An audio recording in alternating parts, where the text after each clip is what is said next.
Ils sont les troubles faits de l'élection présidentielle tchadienne. Saleh Kebzabo, Ouaddara Abdelkader Kamougué et Ngarledji Yorongar. 3 poids lourds de l'opposition qui ont décidé de boycotter le scrutin du 25 avril.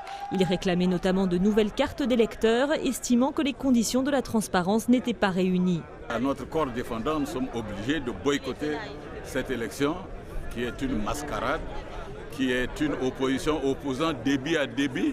Arrivé au pouvoir par les armes en 1990, Idriss Déby Itno a vu son régime menacé à plusieurs reprises.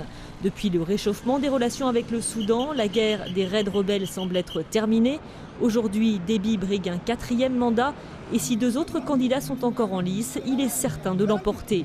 Le suivi du boycott est donc devenu l'un des principaux enjeux de l'élection, même si les contestataires ne se font pas d'illusions. Le boycott sera suivi, mais le système de fraude va faire en sorte que Déby aura 90-95%.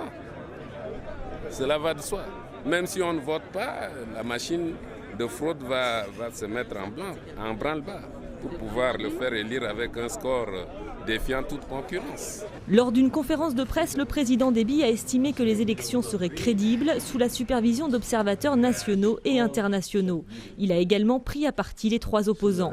La raison fondamentale, en fait, disons, du refus de ne pas aller aux élections présidentielles et ailleurs. Je crois qu'ils savent déjà qu'ils seront battus d'avance. Je crois que c'est une question simplement de mauvaise foi. Pourquoi appuyer un candidat? Nous savons qu'il va gagner et crédibiliser ces élections. Samedi, pour son dernier meeting de campagne, le président Déby a réuni des milliers de personnes dans le grand stade de N'Djamena. Malgré l'exploitation de pétrole depuis 2003, le Tchad reste un des pays les plus pauvres au monde, classé 163 sur 169 selon l'indice de développement humain des Nations Unies. 4,8 millions de Tchadiens sont appelés à élire leur président pour un mandat de 5 ans.